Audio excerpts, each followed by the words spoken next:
Supreme court తీర్పుపై Kadapa జిల్లా బద్వేల్లో దళిత ప్రజా సంఘాల నాయకులు సంబరాలు చేసుకున్నారు. పూలే ఆశయ సాధనా సమితి చైర్మన్ గురుమూర్తి ఆధ్వర్యంలో CM Chandrababu, deputy CM Pawan, MRPS వ్యవస్థాపక అధ్యక్షులు మందకృష్ణ చిత్రపటాలకు పాలాభిషేకం చేశారు.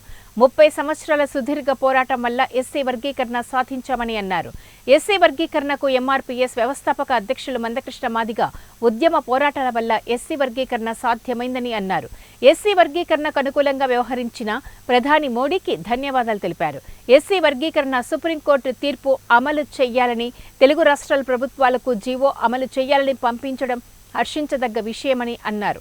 కార్యక్రమంలో Awaaz committee KV Rasool, Telugu Desam party నాయకుడు కొలవరి వేణుగోపాల్, ఎంఎస్సీ నియోజకవర్గ అధ్యక్షులు గంగిపోగు నరసింహులు తదితరులు పాల్గొన్నారు.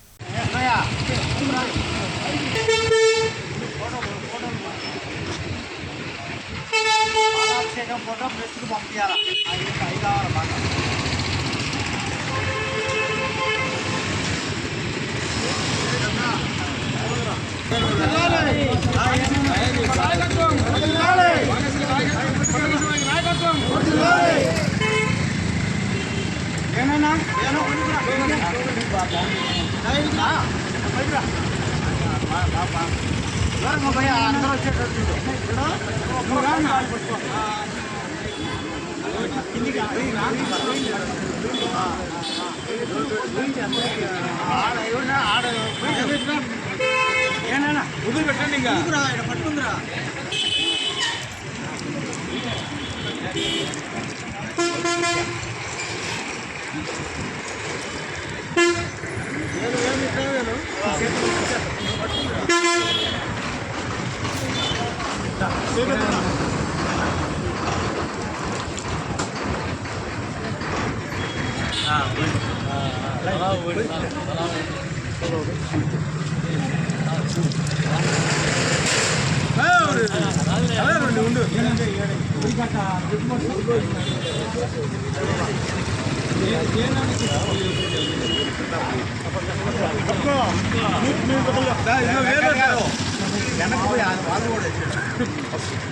మీడియా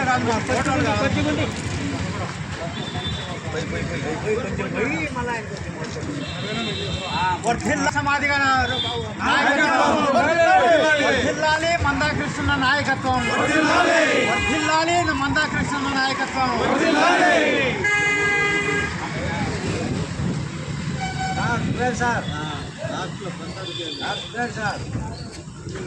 వర్ధిల్లాలి మందాకృష్ణ నాయకత్వం. నా పేరు బద్వేలు గురుమూర్తి, మహాత్మా జ్యోతిరావు పూలే ఆశయ సాధన సమితి చైర్మన్. మరి ఈరోజు 30 సంవత్సరాల ఉద్యమ ఫలితం, మందకృష్ణన్న యొక్క ఉద్యమ ఫలితం ఈరోజు న్యాయం జరిగిందనేటువంటిది మేమందరం కూడా ఈరోజు మన ప్రధానమంత్రి మోడీ గారికి, చంద్రబాబు నాయుడు గారికి, ఉప ముఖ్యమంత్రి పవన్ కళ్యాణ్ గారికి, అట్లే కృష్ణన్న గారి చిత్రపటాలకు పాలాభిషేకం చేశాము. మరి సమన్యాయం జరిగిందని మేము ఎంతో ఆనందంగా పడుతున్నాం. అదేవిధంగా ఇప్పుడు బీసీలలో కూడా స్థానిక సంస్థల్లో వర్గీకరణ చేస్తేనే సమన్యాయం బీసీలందరికీ జరుగుతుందని కూడా మేము ప్రభుత్వాన్ని కోరుతున్నాం. మరి తప్పనిసరిగా మరి అట్టడుగు వర్గాల కోసము ఎన్నో 30 సంవత్సరాలు పోరాడినటువంటి మందకృష్ణన్న యొక్క ఉద్యమ ఫలితం, ఆ మహానుభావుడు చేసినటువంటి ఉద్యమాన్ని ఈరోజు మనము కోర్టు కానీ ప్రభుత్వాలు, కేంద్ర రాష్ట్ర ప్రభుత్వాలు మరి అందరికీ న్యాయం జరిగేటటువంటి చేయడం అనేది చాలా సంతోషదాయకమైనటువంటి విషయంగా మేము భావిస్తున్నాం.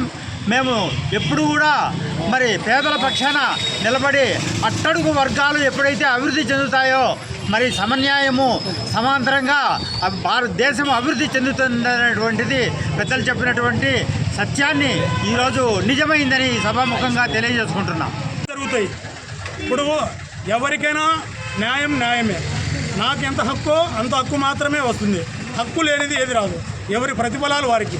ఒక తండ్రి భాగం వచ్చినట్టుగా ఒక తల్లి తండ్రి భాగం ఏ విధంగా వస్తుందో అదేలాగున ఈరోజు కూడా రాజ్యాంగ ఫలాలు, రాజ్యాంగం రచించి మన కోసం మనందరం మన అంబేద్కర్ అని చెప్పుకుంటాము.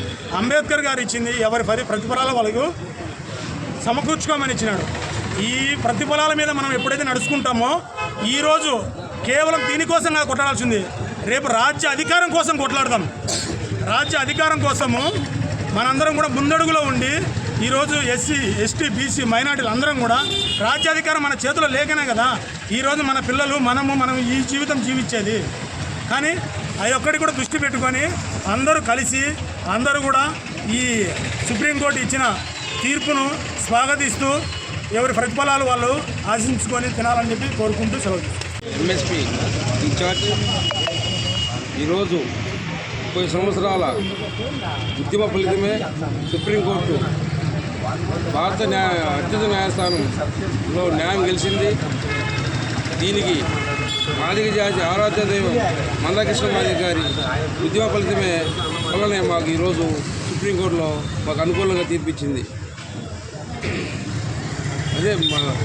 అదే భారత ప్రధాని నరేంద్ర మోడీ గారికి కానీ ఆంధ్రప్రదేశ్ ముఖ్యమంత్రి చంద్రబాబు నాయుడు ఉప ముఖ్యమంత్రి పవన్ కళ్యాణ్ గారికి కృతజ్ఞత తెలియజేసుకుంటూ సెలవు. ఈరోజు బద్వేల్ నియోజకవర్గంలో బీసీ సంఘాలు, దళిత సంఘాలు, ప్రజా సంఘాల అందరి ఆధ్వర్యంలో మందాకృష్ణ మాదిగ గారికి, అదేలాగున మన నరేంద్ర మోడీ గారికి ప్రధాని, చంద్రబాబు నాయుడు గారు ఆంధ్రప్రదేశ్ రాష్ట్ర ముఖ్యమంత్రి, ఉప ముఖ్యమంత్రి పవన్ కళ్యాణ్ గారికి పాలాభిషేకము మా సోదరులు అందరితో కలిసి మేము చేసుకోవడం కూడా ఇది ఒక శుభసూచకంగా, ఒక సంతోషదాయకంగా, ఒక పండగ వాతావరణంలో మేము ఈ కార్యక్రమాన్ని పార్టిసిపేట్ చేస్తున్నాము. కానీ నా పాలిభాగస్తులు, నా సోదరులు, నా ఎస్సీలు కొంతమంది దీనిని జీర్ణించుకోలేక తప్పుడు సమాచారంతో ఏదో అనుకుంటున్నారు. కానీ అందరికీ న్యాయం జరుగుతుంది, న్యాయం గెలుస్తుంది. ఈరోజు గెలిచింది మాదిగలు మాలలు కాదు, భారత రాజ్యాంగం గెలిచింది. డాక్టర్ బిఆర్ అంబేద్కర్ గారు గెలిచారు. కానీ ఆ రాజ్యాంగ ఫలాలు కూడా ప్రతి ఒక్కరికి దక్కాలనేది అంబేద్కర్ గారి ఆశయము. ఆ ఆశయాన్ని భుజానికి ఎత్తుకొని నా సోదరుడు అన్న మందకృష్ణ మాదిగ నా సోదరుడు అంటే ఎందుకంటున్నంటే అంత గర్వంగా ఈరోజు ఒక రాష్ట్రానికి కాదు దేశవ్యాప్తంగా ఈ పండుగ వాతావరణాన్ని అందరూ స్వాగతిస్తున్నారు. కానీ కొంతమంది ఎవరైతే ఉన్నారో దీని స్వార్థపరులు దీనిని మళ్ళా ఇది చేస్తాం అది చేస్తాం దీని మీద రకరకాల ఇంకా మేము ఇది చేయాలని చెప్పి ఆలోచన చేస్తున్నారో వాళ్ళకు అందరికి కూడా కంపల్సరీగా కూడా వాళ్ళకు చంపయేటు పడుతుందని చెప్పి కూడా ఈ సభాముఖంగా తెలియజేస్తున్నాను.